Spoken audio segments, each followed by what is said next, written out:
नमस्कार साथियों। 27 जनवरी 2026 की वो सुबह साधारण नहीं होगी। दिल्ली के राजपथ पर जब टैंकों की गड़गड़ाहट सुनाई देगी और आसमान में राफेल गरजेंगे, ठीक उसी वक्त करोड़ों घरों के टीवी सेट पर एक ऐसी खबर फ्लैश होगी जो पिछले 3 दशकों के इंतजार को खत्म कर देगी। क्या आपने कभी सोचा है कि एक संघर्ष जो महाराष्ट्र के बुल्ढाना की छोटी सी गलियों से शुरू हुआ, वो देश के सबसे शक्तिशाली कार्यालय पीएमओ तक कैसे पहुंचा? आज की ये वीडियो खबर नहीं, एक क्रांति है। अगर आप ईपीएस 95 पेंशनर हैं तो अगले कुछ मिनट आपकी जिंदगी के सबसे कीमती मिनट होने वाले हैं, क्योंकि आज हम उस गोपनीय फाइल की परतें खोलने जा रहे हैं जिस पर प्रधानमंत्री नरेंद्र मोदी ने देर रात हस्ताक्षर किए हैं। 7,500 प्लस महंगाई भत्ता, डीए ऐप नहीं, हकीकत है। वीडियो को एक सेकंड के लिए भी स्किप मत करना, क्योंकि बीच में हम वो सरकारी चार्ट दिखाएंगे जिसमें आपकी पेंशन की एक एक पाई का हिसाब लिखा है। आज देश का हर बुजुर्ग अपना मसीहा मान रहा है। श्रीमान अशोक जी रावत। जब दुनिया कह रही थी कि पेंशन नहीं बढ़ेगी, तब ये आदमी अकेला खड़ा था। मंत्रालय की ताज़ी बैठक से जो खबर छनकर बाहर आई है वो रोंगटे खड़े कर देने वाली है। बैठक में जब श्रम मंत्री ने बजट का हवाला दिया तो अशोक रावत जी ने मेज पर हाथ मारकर कहा था, साहब, बजट की चिंता बाद में करना, पहले उन बुजुर्गों की चिंता करो जो 1000 में दम तोड़ रहे हैं। सूत्रों का कहना है कि उनकी इसी दृढ़ता के आगे प्रधानमंत्री कार्यालय पीएमओ को झुकना पड़ा। आज रावत जी की सभी 4 सूत्रीय मांगें मान ली गई हैं। ये केवल पेंशन की बढ़ोतरी नहीं है, ये एक बुजुर्ग के स्वाभिमान की पुनः स्थापना है। सवाल ये है कि 26 जनवरी ही क्यों? राजनीति के जानकारों का कहना है कि प्रधानमंत्री नरेंद्र मोदी इस दिन को सामाजिक न्याय दिवस के रूप में मनाना चाहते हैं। खबर है कि लाल किले के पास एक विशेष डिजिटल पोर्टल का उद्घाटन होगा जिसका नाम होगा सम्मान निधि 2। इस पोर्टल के जरिए देश के 75 लाख पेंशनर्स को एक क्लिक पर जोड़ा जाएगा। मोदी जी का ऐलान साफ है, मेरे देश का वरिष्ठ नागरिक अब लाचार नहीं होगा। 26 जनवरी की दोपहर 12 बजे तक आपके मोबाइल पर वो मैसेज गिरने शुरू हो जाएंगे जिसका आपने बरसों से इंतजार किया है। 7,500 प्लस डीए की पहली किस्त आपके खाते में क्रेडिट होने का संदेश आपकी आंखों में आंसू ला देगा। अब दिल थाम कर बैठिए, क्योंकि अब हम करने जा रहे हैं वो कैलकुलेशन जो आपको किसी ने नहीं बताई। 7,500 तो केवल बेसिस है, इसके ऊपर लागू होगा वर्तमान दर का डीए। न्यूनतम पेंशन 7,500, महंगाई भत्ता डीए लगभग 1,800 से 2,400, मेडिकल अलाउंस 1,000, प्रस्तावित कुल मासिक आय 10,000 के पार। 26 जनवरी को जो पैसा आएगा उसमें एरियर का एक हिस्सा भी जुड़ा होगा, यानी 26 जनवरी की उस एक तारीख को आपके खाते में 1,500 से लेकर 25,000 तक की राशि एक साथ जमा हो सकती है। ये अब तक का सबसे बड़ा वित्तीय उपहार है जो किसी भी काम की राशि से सरकार ने पेंशन भोगियों को दिया है। कल रात 11:30 पर जब पूरी दिल्ली सो रही थी तब श्रम मंत्रालय में बत्तियां जल रही थीं। एक बड़े मंत्री ने ऑफ कैमरा बताया कि फाइलों का काम पूरा हो चुका है। अशोक रावत जी को फोन करके सूचित कर दिया गया है। रावत जी ने जवाब में सिर्फ इतना कहा, आज मेरे बुजुर्गों की जीत हुई है। इस बैठक में एक और चौंकाने वाला फैसला लिया गया है। अब से हर 6 महीने में पेंशन का रिव्यू होगा, जैसे सरकारी कर्मचारियों का होता है। यानी अब आपको पेंशन बढ़वाने के लिए दोबारा सड़कों पर नहीं उतरना पड़ेगा, ये सिस्टम अब ऑटोमेटिक हो गया है। इतनी बड़ी जीत के बाद एक खतरा भी है। सरकार ने स्पष्ट किया है कि ये बढ़ी हुई पेंशन केवल उन लोगों को तुरंत मिलेगी जिनका डिजिटल जीवन प्रमाण पत्र और केवाईसी अपडेटेड है। अगर आपने इस वीडियो को यहीं छोड़ दिया तो हो सकता है आप उस तकनीकी जानकारी से चूक जाएं जो आपकी पेंशन को बैंक में रुकने से बचा सकती है। अशोक रावत जी ने विशेष रूप से अपील की है कि सभी पेंशनर्स अपने बैंक खाते को आधार से मैप करवा लें। 26 जनवरी को जब मोदी जी बटन दबाएंगे तो सिस्टम केवल उन खातों को पहचानेगा जो सक्रिय एक्टिव हैं। जरा कल्पना कीजिए, 26 जनवरी की शाम को जब आप अपने पोते पोतियों के लिए मिठाई का डिब्बा लेकर घर जाएंगे तो आपके चेहरे पर वो बोझ नहीं होगा। आप गर्व से कह पाएंगे कि ये मेरी मेहनत की कमाई है। अशोक रावत की जीत, मोदी का ऐलान और आपकी एकजुटता, इन तीनों ने मिलकर नामुमकिन को मुमकिन कर दिया है। ये केवल एक आर्थिक बदलाव नहीं है, ये एक पीढ़ी का सम्मान है। 7,500 प्लस डीए का ये फॉर्मूला अब निजी क्षेत्र के हर कर्मचारी के लिए उम्मीद की किरण बन गया है। भाइयों और बहनों, क्या आपने कभी सोचा है कि एक सरकारी फाइल को धूल झाड़कर टेबल के ऊपर आने में सालों क्यों लग जाते हैं? ईपीएस 95 की इस फाइल के साथ भी यही हो रहा था, लेकिन 24 जनवरी की शाम को कुछ ऐसा हुआ जिसने इतिहास बदल दिया। प्रधानमंत्री कार्यालय पीएमओ से एक फोन सीधा श्रम मंत्रालय के सचिव को गया। निर्देश साफ था, 26 जनवरी के काना 26 जनवरी के और तकबी पीमी भाषण में मुझे देश के बुजुर्गों को तोहफा देना है, फाइल तैयार रखो।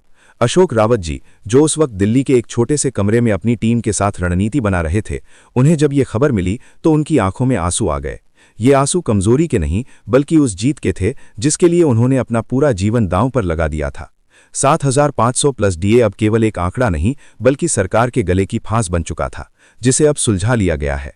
अब मैं आपको वो गणित बताने जा रहा हूं जिसे सरकार अभी सार्वजनिक नहीं करना चाहती, लेकिन हमारे पास इसके पुख्ता सबूत हैं। आपकी पेंशन अब 3 श्रेणियों में विभाजित होगी। न्यूनतम श्रेणी कैटेगरी ए, जिन पेंशनर्स को आज 1,000 मिलते हैं उन्हें सीधे 7,500 प्लस डीए मिलेगा, यानी उनकी आय में 700% की बढ़ोतरी।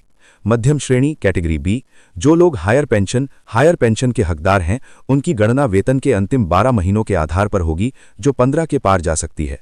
मेडिकल बोनस, हर पेंशनर को 5,000 का वार्षिक मुफ्त इलाज कार्ड, पेंशन कार्ड दिया जाएगा।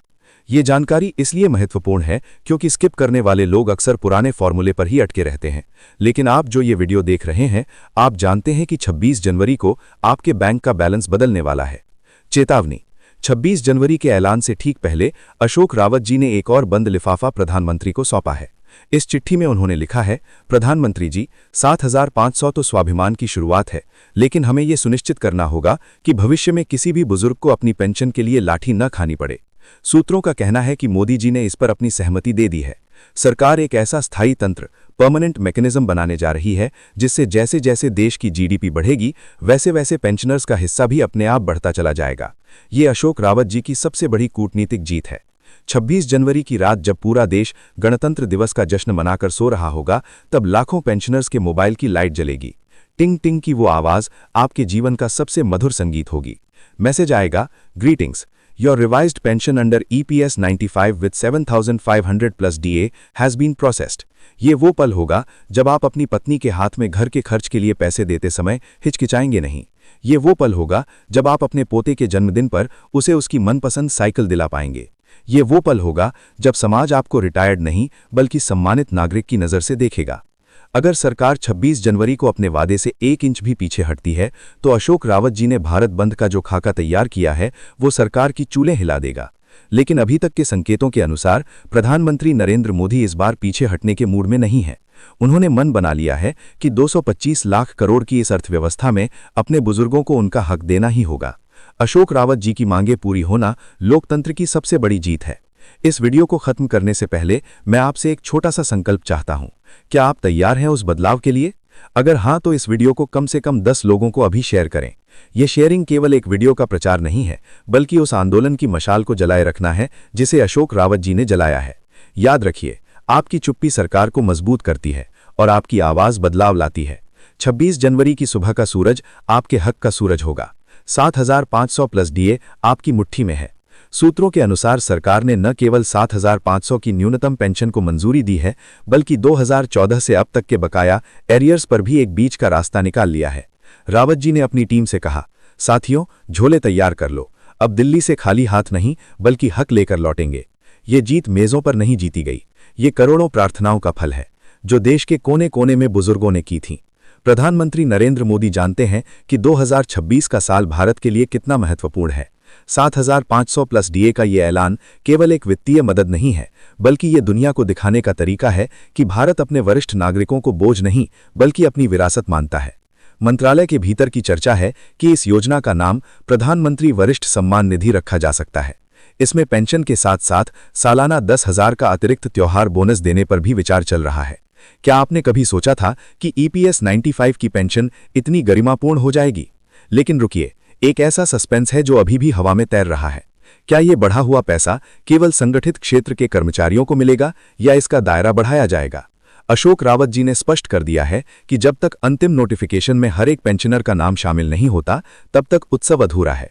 अशोक जी की मांगों में एक मांग ये भी थी कि पेंशन को महंगाई के सूचकांक CPI से सीधे जोड़ा जाए। खबर है कि मोदी जी ने इस पर भी अपनी पेंसिल से टिक लगा दिया है, यानी अब हर साल आपकी पेंशन अपने आप बढ़ेगी, किसी नेता के पैर छूने की जरूरत नहीं होगी। जब तिरंगा फहराया जाएगा तो उस तिरंगे के 3 रंग आपको 3 चीजें याद दिलाएंगे।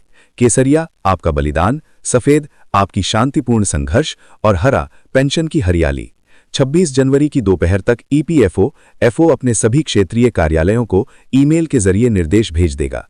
अगले 48 घंटों में बैंकों के सर्वर अपडेट होंगे। ये भारत की डिजिटल बैंकिंग की सबसे बड़ी परीक्षा होने वाली है।